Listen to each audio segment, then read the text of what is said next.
So today we have Krishna and Mickey, and they're going to be talking about developer productivity. How do we measure that?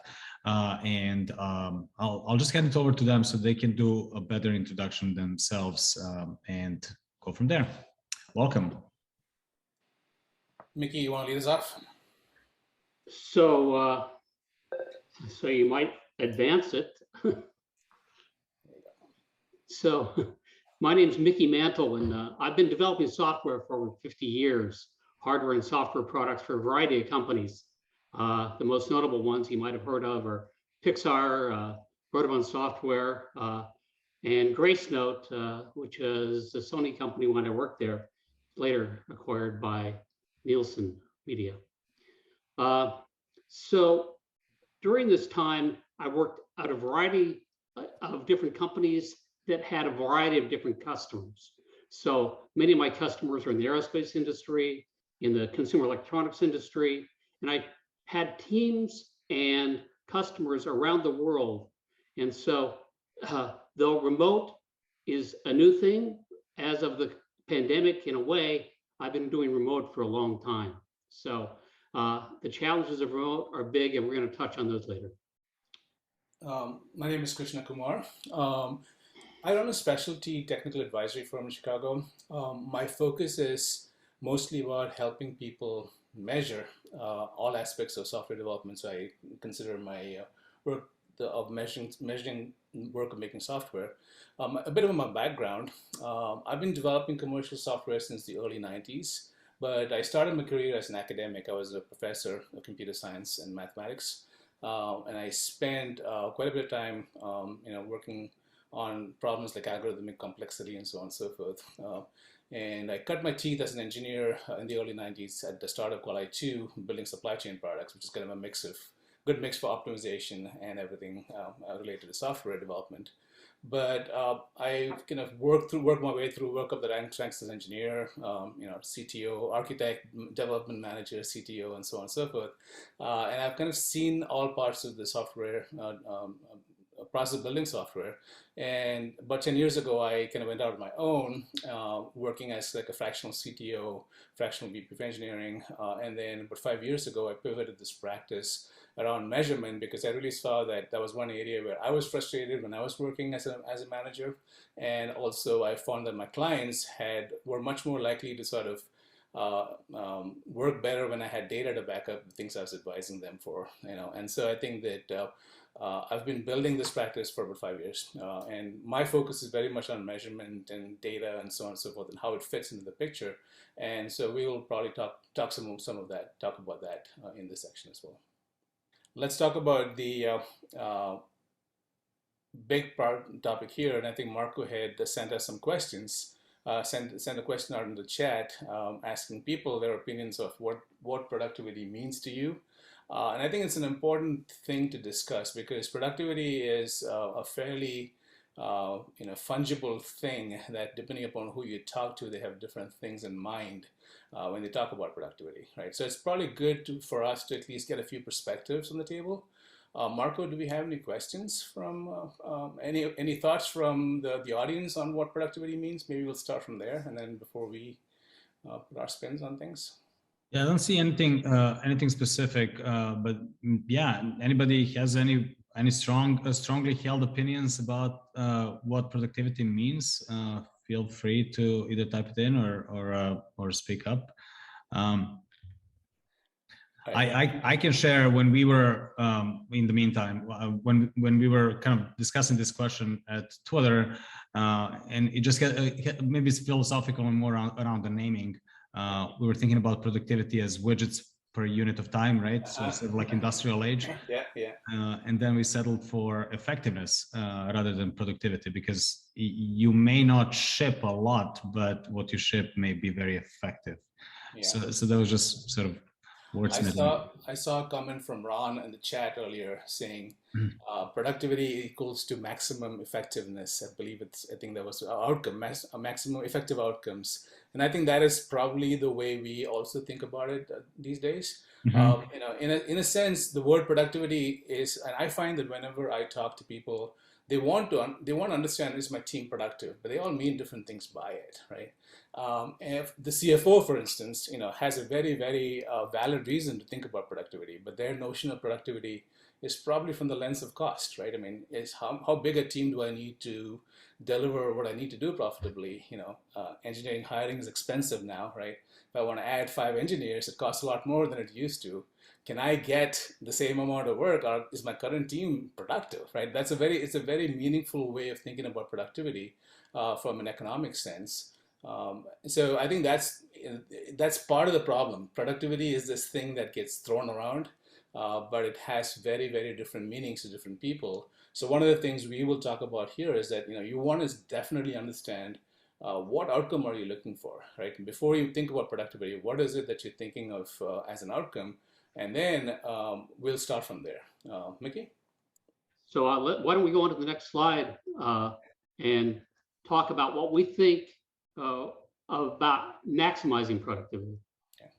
So we identified several things which can help identify and help complete what we all want to do with our jobs, ensure that people, processes, and code base are all working effectively, minimize time and effort that does not add value, and minimize the time and effort needed to do the work.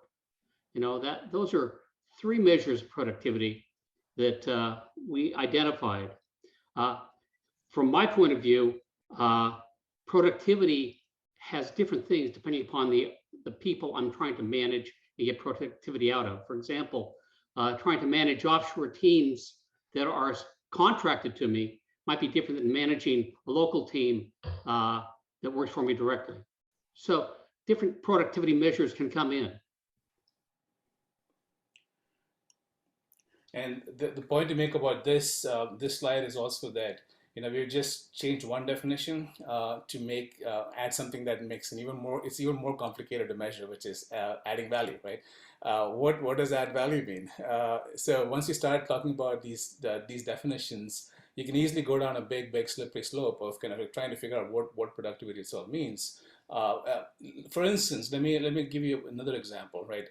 I'm a developer. I write code. I still write code pretty much 3-4 times a day, 3-4 times a week, and I might feel really productive if I spend a couple of days refactoring a really hairy piece of code and deleting 1,500 lines of code, right? And I'll probably be very happy about it, right?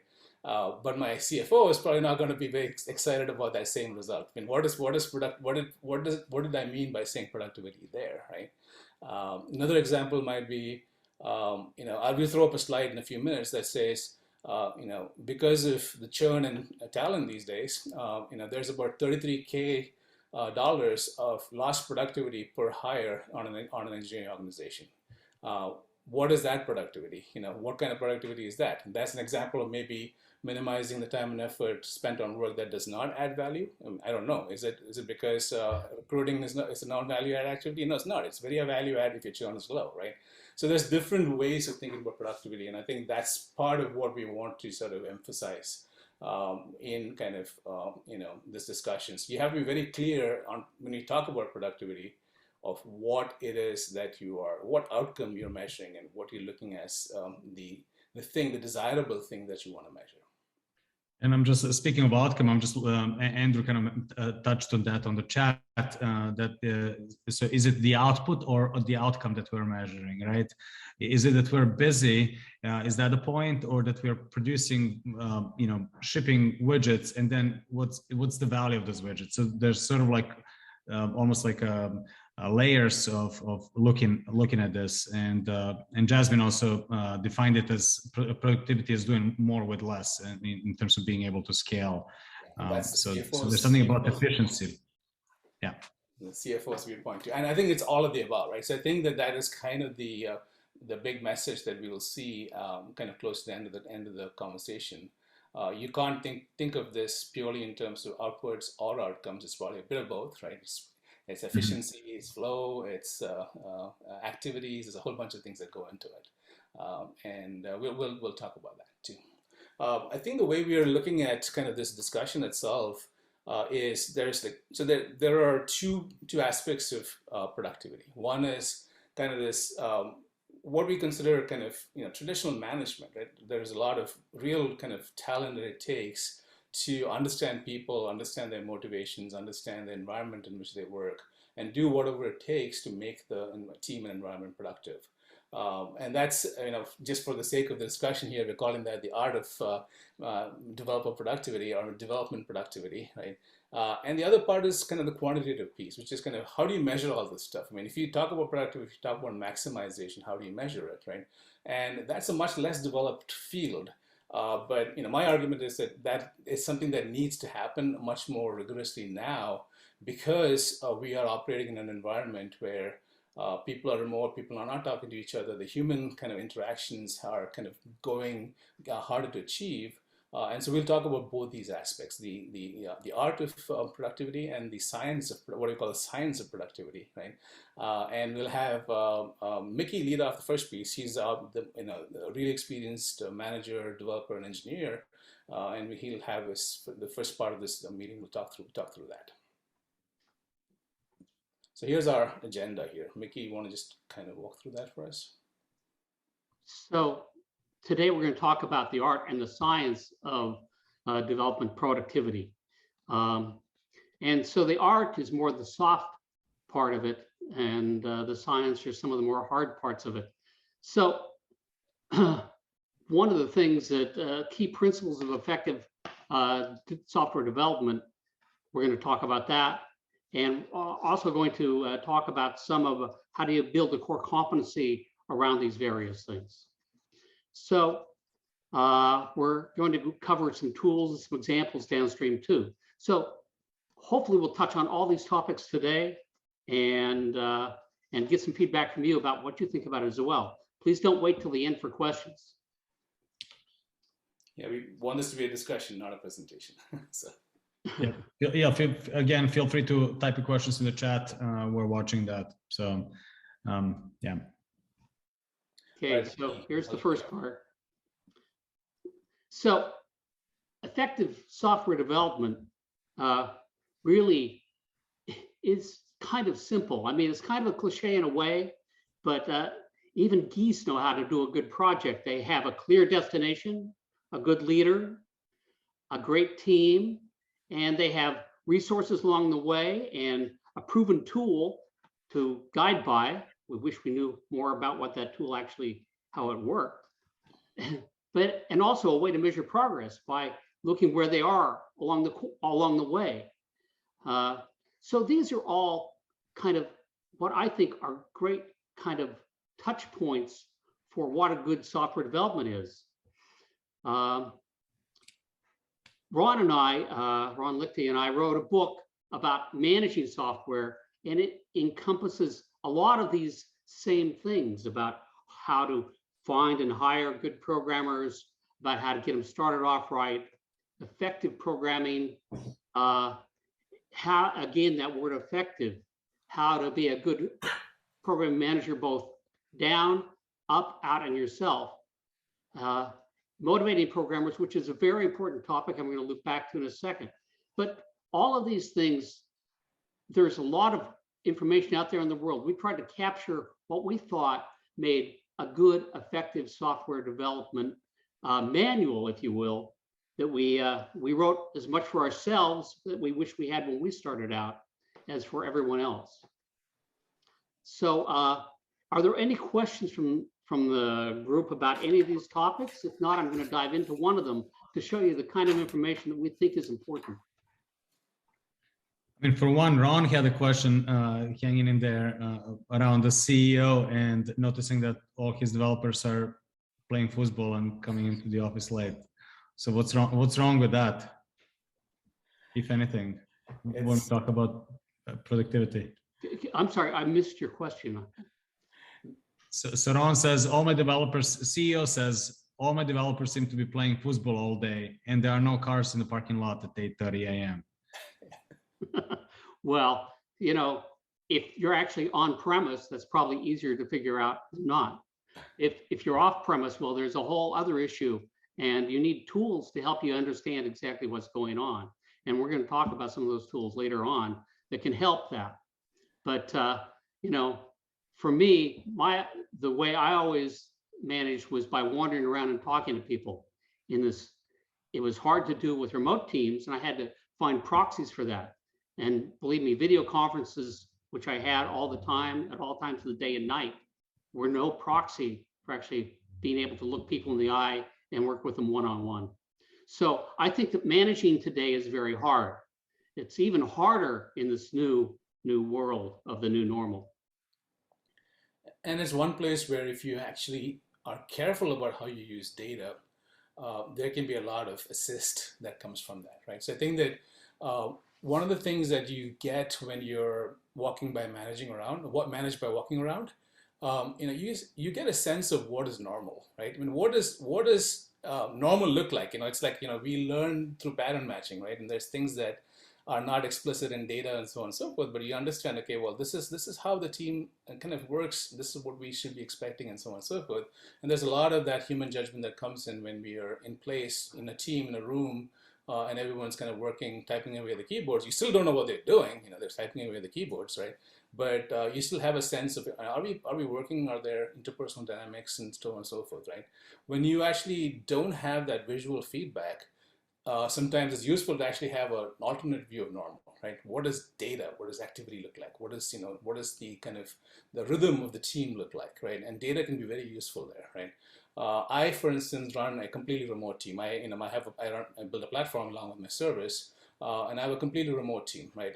They are distributed, and I've actually never met any of them in person. We hardly have meetings, right? We might meet like once or twice a week. We don't do status meetings at all. We kind of manage everything through data, right? We do a lot of asynchronous communication, right? A lot of written communication. We lose a lot in that. It's not the same. We don't have that same sense of esprit de corps, but it gets the job done, right? And I think many more people are going to have to sort of learn how to sort of incorporate these non-verbal, non-visual, data-oriented views of how work happens, and form their intuitions by looking at that than by looking at people. And that's kind of one of my kind of big theses. It's one of the reasons why we need to become data literate as well as people literate to actually manage engineers now.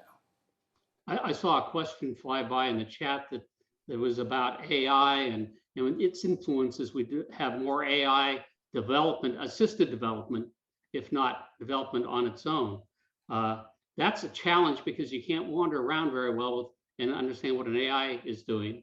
And even data is hard to come by. So I think that one of the things as we take and embrace these AI assistants, if you will, for coding, is to find ways to help track what's going on there, have it clearly marked what is contributed by AI and what is not. So why don't we look at a topic that Ron and I discussed in this book about how to motivate programmers. Now, we devoted a whole chapter to how to motivate programmers in our book because we thought it was very important, as important as learning how to manage down, for example. This is one of the keys to help improve your productivity, because if programmers aren't motivated, well, we know what happens. But when we wrote our book, we studied different motivation theories, and we identified one which we liked a lot, which was by Frederick Hertzberg, who was a pioneer of job enrichment.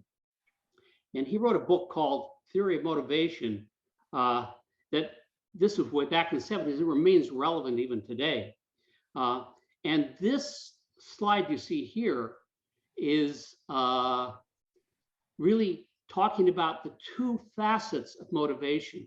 What he identified was the fact that there are a set of foundational factors that if they're not there, they're going to hold back your ability to actually motivate your team or your people.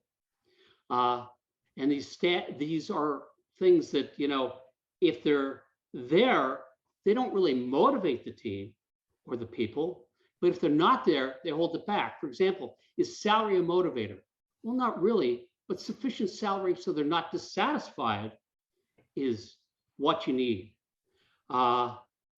Status, security, your personal life, working conditions, company policy administration, relationship with supervisor was surprisingly high on the scale. We actually have a chart in the book that ranks these various factors, and the relationship with the supervisor was surprisingly high, above the salary, for example. But if you can put these foundational factors in place, then you can go on and achieve motivation by emphasizing achievement, recognition, the work itself, responsibility, advancement, and personal growth. These are all factors which, if you get them right, can motivate your team. And I can tell you myself, I've focused on personal factors and trying to make sure that people had growth opportunities and so forth in the teams that I was really trying to motivate. Now, this isn't help you measure the productivity that it will take and make sure that they're working as productive as possible. So if you want to know more, I suggest you look into this theory by Frederick Herzberg. And I think Ron, if you were here, would take in and talk about the time when he was at Apple, when he read this Harvard Business Review article about this, and he went, aha, now I finally understand how things are not just all motivators. Some are foundational factors, and you have to get those right to really motivate people. I'll jump in at that invitation and note that the paper by Herzberg was published in Harvard Business Review. And as an engineering manager, nothing surprised me more than to be reading the Harvard Business Review. But I was reading this, but one of my colleagues handed me this a reprint of this article, and it is the most reprinted article ever in the history of the Harvard Business Review, because what Herzberg said was what Mickey was saying about it, that there are these foundational factors. There are things that will demotivate your team that you've got to have in place, or you can't motivate them. And that was and as Mickey said, that was such an aha for me to realize that there are not just motivators, but there are things that will demotivate that I've got to take care of first. Thanks, Ron. Thanks for jumping in. You could then argue that taking away the football table would be a foundational factor, right? Foundational factor, that's where it kind of falls there. And I think that this is so important, right? I think that we'll talk about measurements and frameworks and all that kind of stuff, right? But fundamentally, the work that we do, what is software development? I mean, software development is basically a group of people collaborating. I call it collaborating to define, make, and deliver changes to a code base. I mean, that's the work, right? I mean, that's what we're doing. We're collaborating. The thing that we build are not tangible. They're not widgets. They're not sort of things that you can pick up and hold, right? We're talking about behaviors, product features, and so on and so forth. And over and over again, if you think about what motivates people, what causes high productivity, it is satisfaction, right? It is the ability of the teams themselves to be happy where they are. And Google, did the really great book, Software Engineering in Google. The first thing they say is like, yeah, we do a lot of measurement, but what we look for primarily, first and foremost, is developer satisfaction. Once you have developer satisfaction, then you will get productivity, right? And so this stuff is, even if you don't measure it, you can sort of get there. The counterpoint to that, I usually say is like, there's a famous quote from the opening line of Anna Karenina by Leo Tolstoy that says, all happy families are alike, all unhappy families are alike and unlike in their own ways, right? So when things are going well, yes, all these things are great. Everyone is satisfied, you're raising, tens of billions of dollars in funds, product is flying off the shelf, it's great. But when things are going wrong, that's when all sorts of different things, all sorts of these factors come up, and you need to be able to diagnose and act. And that's really where data starts to sort of become important as well, right? So be able to diagnose problems, to be able to sort of be objective about things and understand where to go to find the answers. So this is just one example of lots of things that are out there, not only in our book, but in the world at large, for how to help you be a more effective development manager or leader. We're not going to dwell on this so much at this point. maybe you'll move on to the next slide, Christian. We're going to actually look at how do you try to measure this kind of thing? How do you measure productivity? And that's going to be kind of the rest of our discussion today. I have maybe a question, if you don't mind. So what I just heard is that there's a strong correlation between developer satisfaction and productivity, right? And then one could argue, well, maybe we don't measure productivity as much, but we just focus on engineer satisfaction. If they're happy with their job, they're gonna do great work, right? Is that a reasonable way to also kind of think about it? It is, and you will see that in just a couple of slides, right? So I think that when we talk about how we measure productivity, right, it is, like I said, it's not just instrumenting processes and doing time clocks and stuff like that. It's a whole holistic approach that takes into account all the human factors, satisfaction, and so on and so forth. And we'll talk about a framework that that recently came out of GitHub and Microsoft. That is a good example of how you can go about measuring productivity holistically. The problem is that you may have super satisfied developers who are not producing anything. And what do you do, right? Like I said, they're all playing foosball and nothing's flying off the door. And they're all happy, but that's also possible, right? So I think that you need to understand all these parts together, right? Yeah, I wouldn't use that as a proxy for whether things are productive. That is true. The foosball table metric should be used with caution. We'll put an asterisk on that one. All right, so let's jump into the second part, which is the science. I kind of tongue-in-cheek call it the science of development productivity. Only to contrast it from the art, because it's nowhere near a science yet.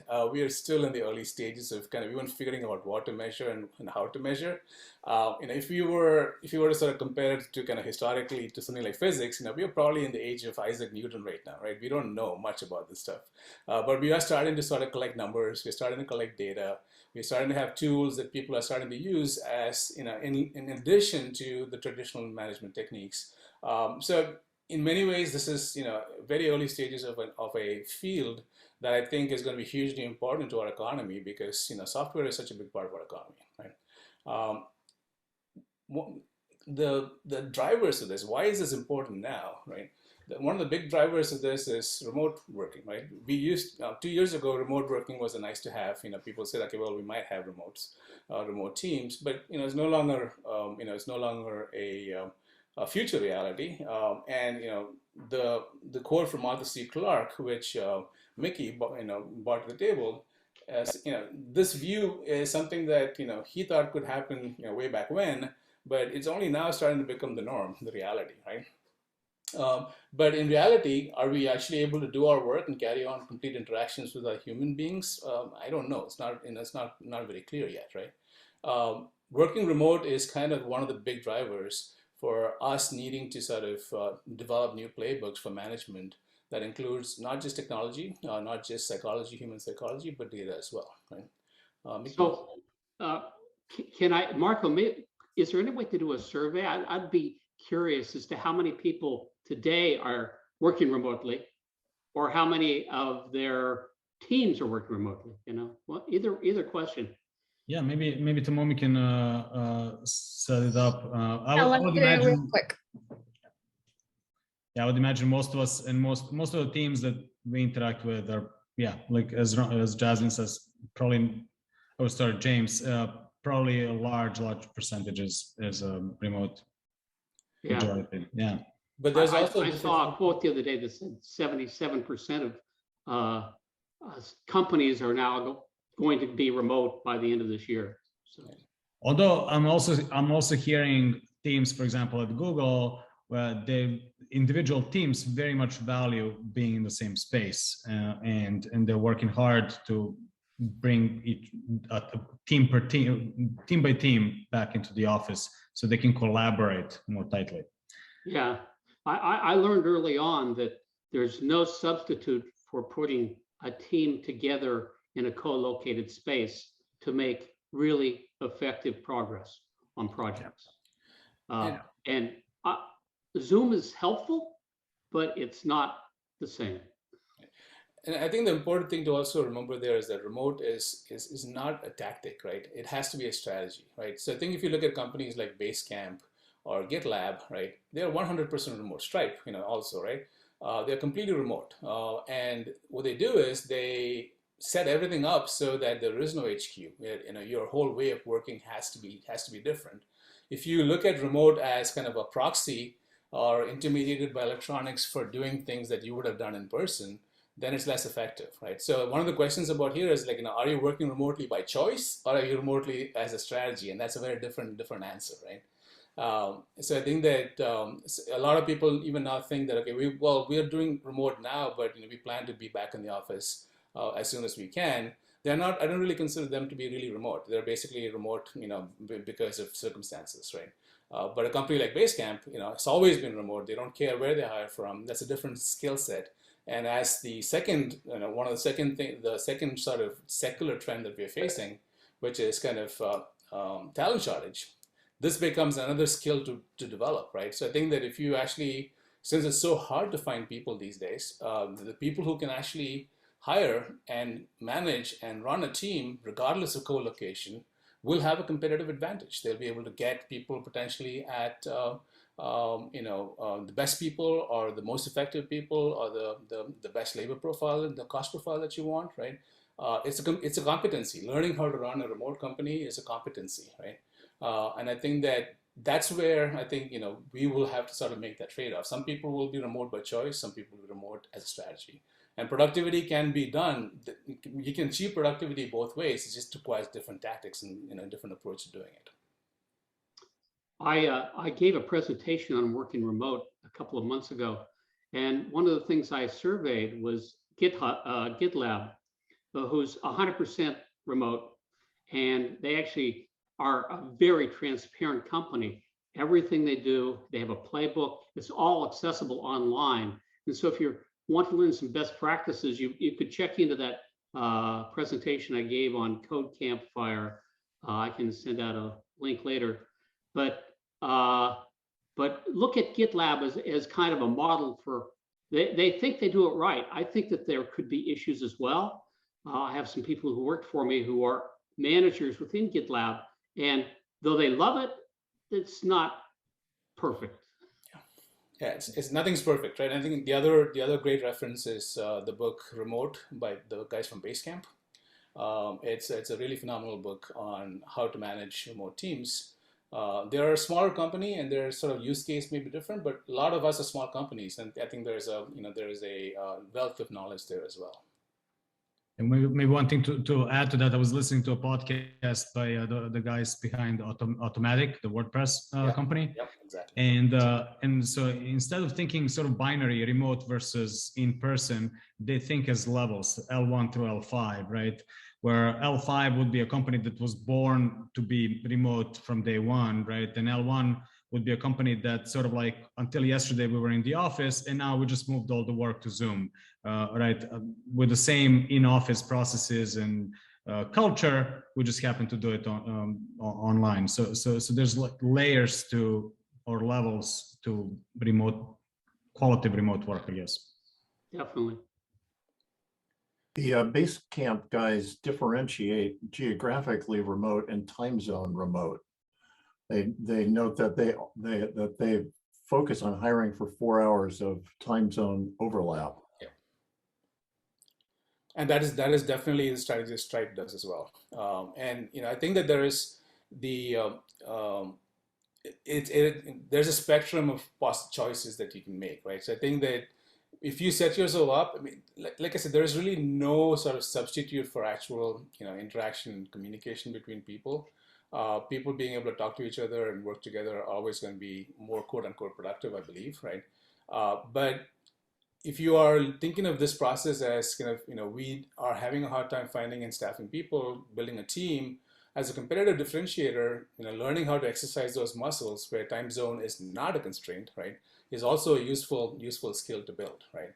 And I think that more people will find themselves having to do that because you have to go over, globally to find talent these days, and that's just an evolution, right?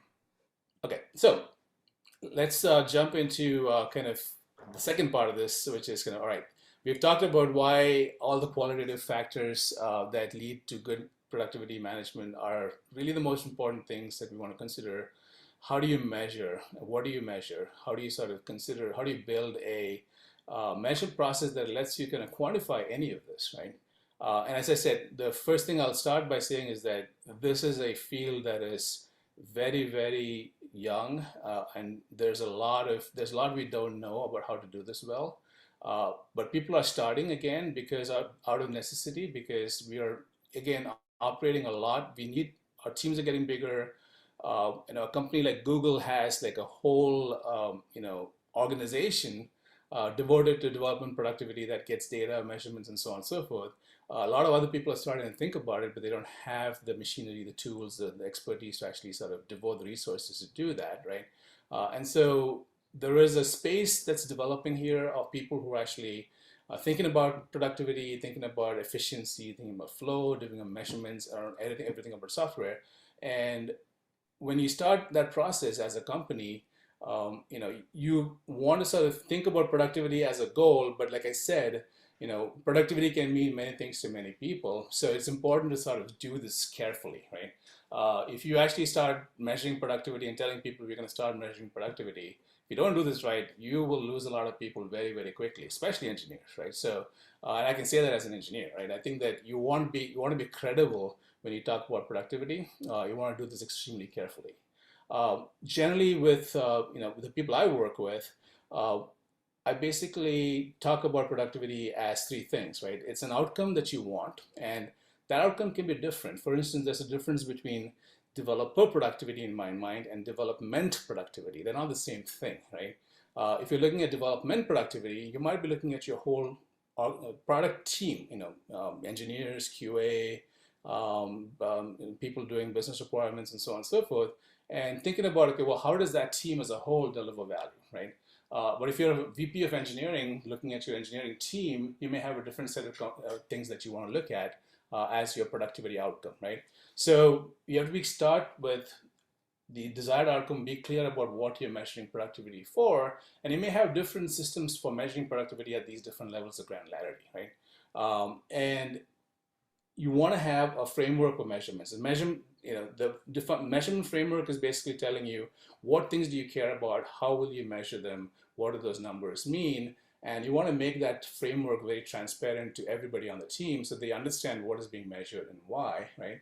And then the measurement system, data for this is often not easy to get, right? And you have to be able to collect accurate and actionable data for that.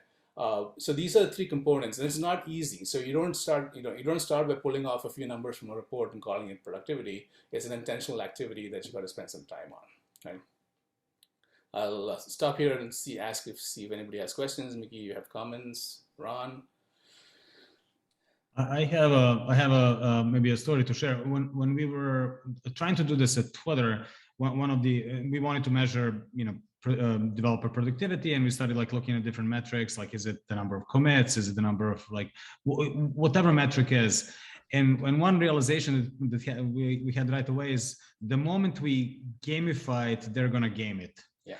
Right. So whatever we start measuring, engineers are going to figure out a way to game it, and it becomes a nonsense. And so it's a slippery slope, having those metrics. So I'm kind of wondering how you're thinking about that. Yeah. So the way I think square that is to say, you should, whatever you build, you should allow your metrics to be gamed, right? Gaming is a good thing, right? You want people to game your system in such a way that you get the right outcomes. And if they can't game the system to get the right outcomes, then you got the wrong things you're measuring, right? So that's the way you want to do it. So essentially, it is important. So let me talk about kind of the key rules, right? The key rules of building something like this. Productivity is, number one, is it's not a number. It's not a number that you look at. It's a framework that involves many, many measurements, all of which are potentially in conflict with each other, right? And you got to be literate enough to be able to look at a panel of numbers and data and so on and so forth, and sort of understand where productivity fits into that, right? And they have to be oriented around an explicit outcome. the importance of KPIs versus forensics is also important, is important, right? Your KPIs should be things that you really care about as outcomes, right?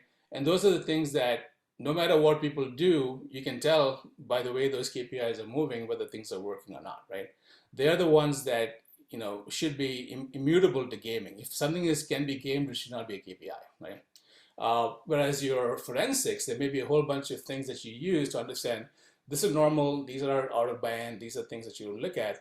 They're never going to be performance indicators. They're not the things that you use to drive the results. And if you're clear about those two the differences, then you tend to have people sort of game things less because they know that gaming them doesn't matter, right? So if I, for instance, measure commit count, if you say, well, if I make commit count a KPI, then you'll get lots of commits, right? On the other hand, lots of commits are actually a good thing in many ways because it means that people are making lots of small commits, small size. There's an actual value in actually reducing the batch size of commits, right? But you do that by saying, I want more. I want to get. I measure something that changes the cycle time of what you're looking at. The cycle time is the outcome that you're going to look at, right? That's your KPI, but that is less immune to the tactics that you get to actually get the cycle time. The thing that you measure should be something that's objective, that is not easy for people to individually game. So differentiating between KPIs and forensics are critical, right? The other part is having leading and trading indicators. So in other words, if your productivity metric is based on things that have happened in the past and that you've got no way to correlate them to things that people are doing right now, then ultimately your data, you're going to look at a report and say, well, something went wrong. Let's figure out what to do, right? You need data that actually tells you these are the things that correlate to a bad KPI that might be coming in the future, right? So leading and trailing indicators are hugely important. The other part is, the number 5 is definitely include perceptual measures. In other words, all of this stuff is not just automatically getting, activity counts and so on and so forth. You can ask people. Data is very useful when it comes from surveys. If provided the surveys are reasonably well designed, right?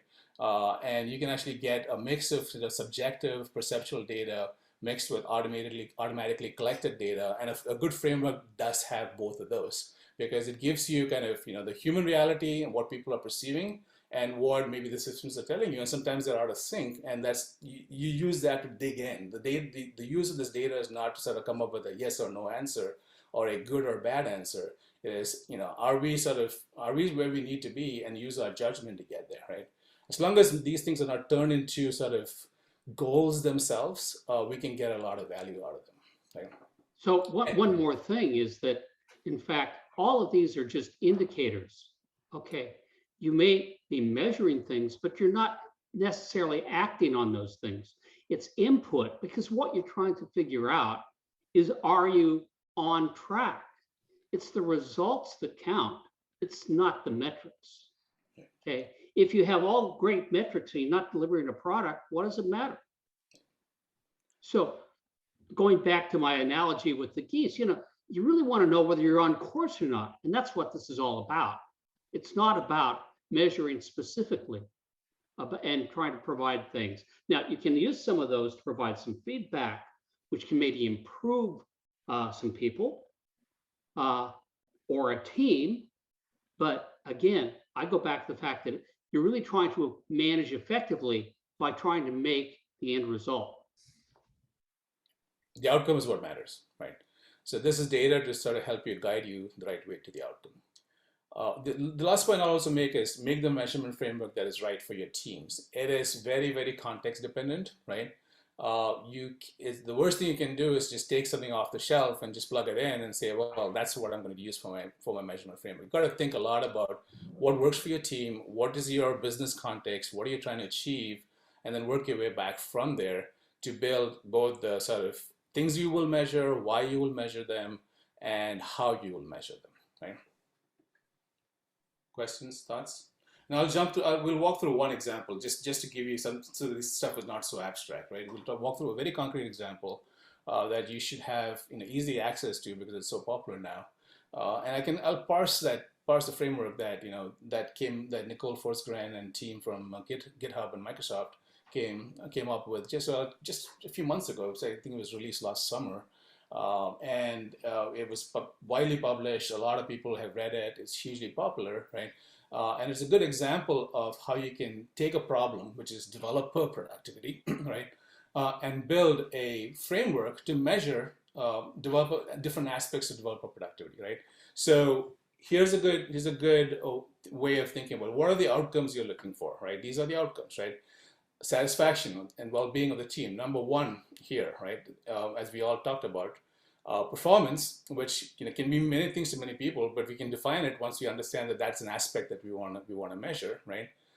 Activity is an indicator, right? We can use this to understand whether correlate data that happens on the ground in real time to the performance that we expect to see. Since this is a developer-focused activity, right? Communication and collaboration are, you basically part of what makes a team effective. So you want to have measurements that somehow, capture that. And then this is from a process standpoint, efficiency and flow, right? So these are 5 dimensions of productivity for this particular framework. And again, it's not that important, what specific things go in here. It's not like, anytime you do measurement of developer productivity, you got to do all these things. It's an example, right? So the outcomes you want to have, and then the levels at which you want to measure them. Are you going to measure them at the individual level, at the team level, or the system level, organizational level? Or kind of the meta structure of this matrix is what I would consider to be the critical part of this design, right? The numbers that you see here, even the names and columns here, are not that critical. I will mention that these days I think it's considered to be much better practice to measure the team level and not at the individual level. Individual level metrics are useful, but they should never be KPIs, right? You should never have people. This is where you get gaming. When you start getting people's individual kind of performance metrics tied into actual numbers, they will do whatever it takes to get those numbers up. It's better to sort of look at a team level metric and then tell the team, well, this is where you are. This is where maybe the team that is working alongside you is. Here's what we consider to be a good outcome. Here's what we consider a bad outcome, and let the team figure out what they need to do and not sort of micromanage those tactics around that, right? But if you look at individual metrics over here, if you ever get to read this paper, it's a good paper. It's written well, but personally, I'm not particularly a fan of almost anything that they have inside this matrix here, outside of the satisfaction piece, right? So I think that that's just a technical, from a practitioner standpoint, there are lots of issues with the things they have included here. But we can look at a few things here. So performance here, they have code review velocity, right? Code review velocity is your individual performance metric, right? One can argue that that is a marginally useful activity compared to everything else the developer has to do, but that's the one they have chosen, right?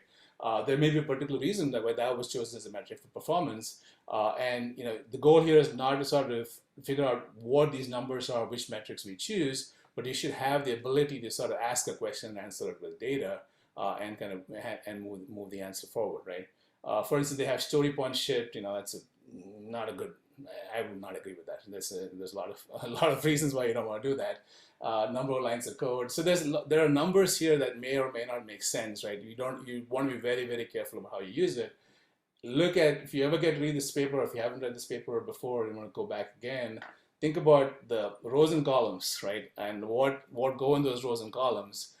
That is what's much more important. Then you design something for yourself, right? That works for you. Don't go back and pick this. And the reason I'm saying that is because in our industry, people tend to sort of glom onto things, right? It's already, I see consultancies, offering you to do the space framework for you, tools to build the space framework, and so on and so forth coming on the market. And I actually think that's just a disaster, right? You want to think through this carefully and build a process that works for you. And everybody's process is going to look different. On the other hand, when you actually sort of decide that there's a certain set of metrics that people have understood as having value, you may want to sort of figure out how to sort of operationalize those efficiently. And that's kind of the last part of the conversation that we'll have. Yeah, you touched on. Sorry, go ahead, Mickey. I was just going to say, to be fair here, so in this article, this is an example. Absolutely. Absolutely. It's not meant to be just copied verbatim and charge off and do it. Yeah, so is that right there, right? And yeah. so and the reason I'm cautioning that is that it is not, they definitely don't mean to say that you should use these metrics, right? But the point is, we tend as a group of people, we often tend to sort of look at a canned solution and say, well, that's the one we should use, right? And I see evidence of that in the market already. So, but at the same time, okay, some of these things which you're not wildly in favor of can be helpful for trying to understand how people are performing and to give feedback or improve, but not necessarily to penalize. Yes, as a KPI. Yeah, exactly. And that's an interesting question, and it came up in the chat earlier as well.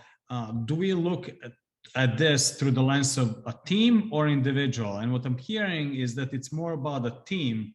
And in that case, is that really a developer productivity or development productivity that we're measuring?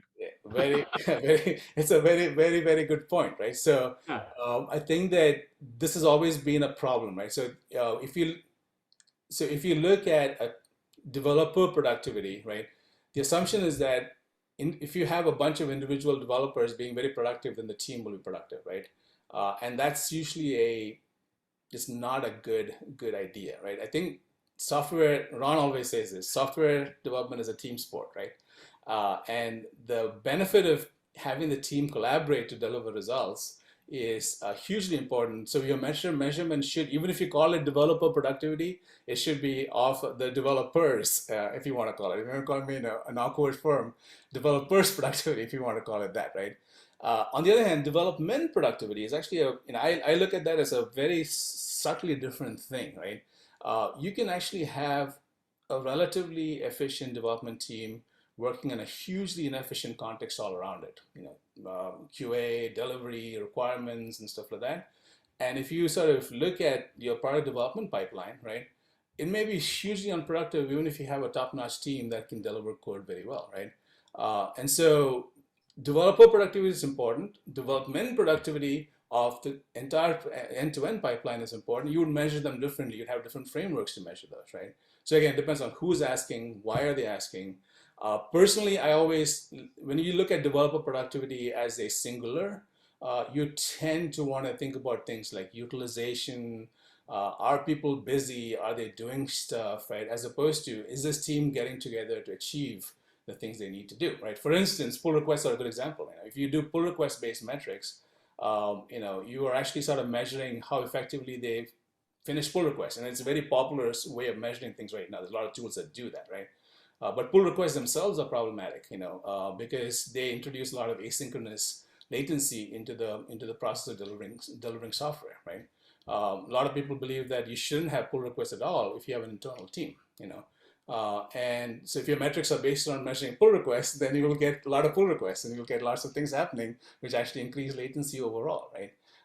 So there are lots of subtleties here. I mean, it's not a simple topic, and there's not an easy answer almost anywhere. Very cool. Super interesting framework. And I love at the beginning we started talking about, well, to be productive you need great people and great processes, right? So it kind of like touches back on that. It's not just, or to use Ron's sort of lingo, it's not just the players on the team, but it's players playing well together, right? That is important to look at as well. So very cool. How are we doing on time, by the way? So we have about 10 more minutes, and I believe you have 2 more slides, so we could probably move to the next one if you want. All right. So any questions so far before we jump there? Are we cool? All right. I'll move forward. The next slide is kind of a joint thing between for both Mickey and myself. We've both had interests in this idea of, okay, how do you operationalize this stuff? Like you've got this framework, you've got a bunch of measurements you want to do. How do you put together the machinery to do this internally inside a company, right? I obviously, this is part of what I do, so I have a vested interest in this. But Mickey, as a practitioner, has always been interested in these tools, and he's done a lot of research on the tools in the market. And we'll kind of look through kind of the lens of both our perspectives to consider how to operationalize this stuff. And one of the things I'll mention is that operationalizing a rigorous framework like this is real work, right? It's not something that you can try and do it yourself inside your environment, but it takes a relatively decent amount of technology to do this right. If you write scripts and spreadsheets and stuff like that, that's how people typically solve these problems, when they want to on an ad hoc basis. it can be a fair amount of work to build and maintain. And because of this data being more important, there's lots of startups now coming out in the space. Companies actually looking to serve this market, and it's worthwhile looking into some of them before you sort of jump into the well of trying to build one DIY yourself, right? Right. So what do we need? The operational capabilities that you need here: accurate and reliable process instrumentation for those things that you want to measure as part of your process. So things like code activity, tracking work in your work tracking system, and so on and so forth. You definitely need a good way to sort of get reliable data and have that be up to date. And you don't necessarily want to sort of write a lot of software to do that, right? The second piece is granular observability of work in progress. And this, I would say, is something that was not super important before when people were not remote, right? You could always run reports at the end of the week and get some data and look at what was happening. But now that everyone's remote, understanding what's going on now is actually a lot harder, right? And I think that the idea of having work in progress be visible, not just by looking at cards on a Kanban board, but really understanding the data about what's done, what's being finished, being kind of accurate and up to date in real time, is becoming much more critical. And a lot of the tools that are out in the market are starting to provide that as well, right? And then up-to-date analytics and insights. So there's a lot of data. How do you actually lift those up into useful insights, right? You can sort of run through a huge volume of data very quickly and be overwhelmed by it if you're not careful, right?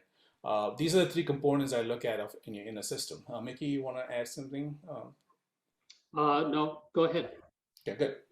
So if I look at the available tooling and the tooling machinery that's available in the market right now, it kind of goes the gamut, right? There's basically your agile and lean metrics tools that are based on sort of looking at work and work tracking systems, value stream visibility, cost value analysis, so on and so forth. That's kind of our traditional set of tools that people have looked at. And in the DevOps space, in the engineering analytics space, there are a whole bunch of tools that have come out to sort of do analysis on source code, understand quality, understand delivery times, delivery frequency, the DORA metrics, and so on and so forth.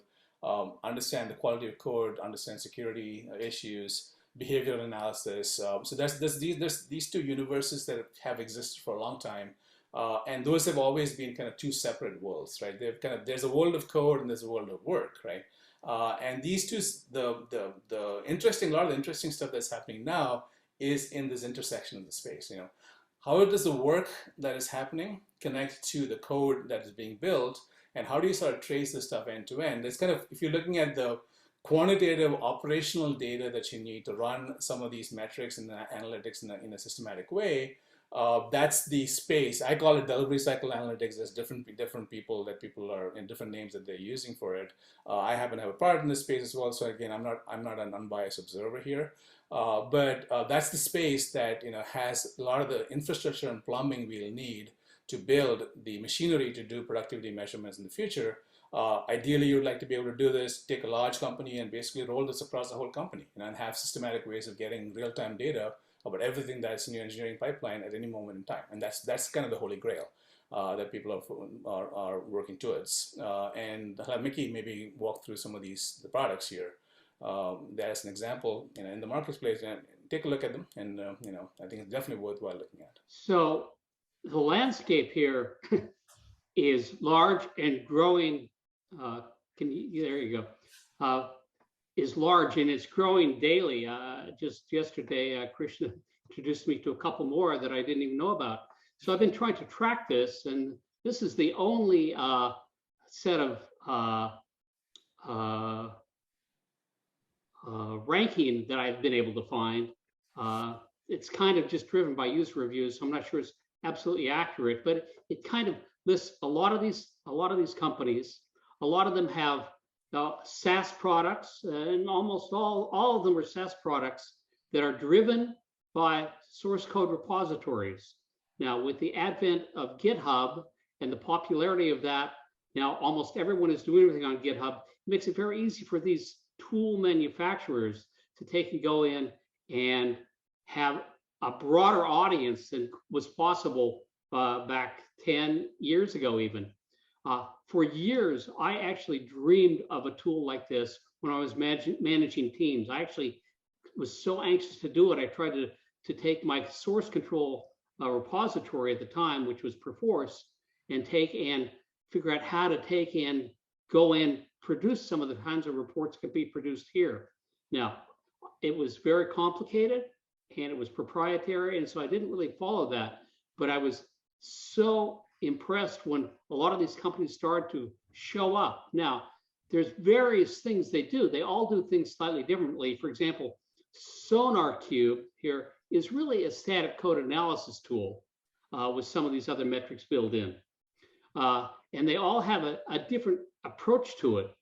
I think that Pluralsight was kind of the granddaddy of these, but a lot of people have picked up on that and actually moved past them in many ways, from what I can tell. I'm not experienced with all these tools by any stretch of the imagination, but I think they all have value.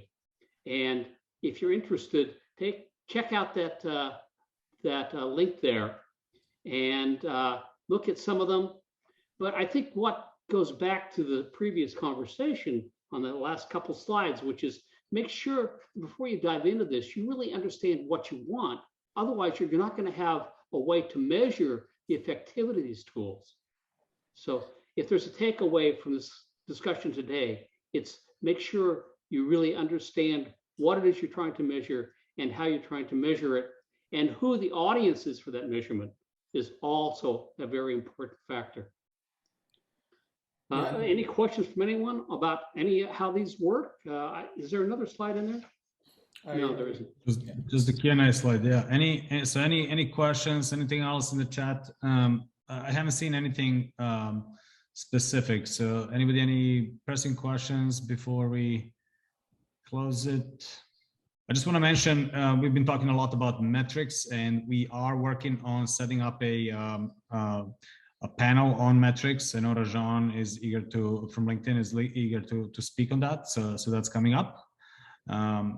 So we're still looking for additional panelists for that talk. And I think that's been blocking Tomomi to actually put it on the calendar. So are you looking for users or vendors? What are you looking for? We're looking for practitioners, people who are like in their companies doing something interesting in terms of like measuring the measuring knowledge sharing, productivity, and all these things, so that we can have sort of like a panel discussion on that. So yeah. Rajan has been eager to step on the stage and talk about what he's been doing at LinkedIn, and they're doing some really cool stuff. So cool. So let me. So with that, I wanna thank Krishna and Mickey on this topic. I know this was a sort of like, one might consider it outside of our wheelhouse, because we usually talk about technical knowledge sharing, technical learning and development, onboarding, things like that. But this is really on the tail end, right? Like if we do all these things properly, then we would have a more productive technical teams. And so this is really interesting. Then how do we go into measuring that our work ahead of time in onboarding, knowledge sharing, etc., is actually delivering on the results. And this in turn helps us sell up to our management why we exist and why we're actually moving a needle somewhere. So this is I found this really useful and lively conversation. So thank you, Krishna. Thank you, Mickey. Wonderful discussion.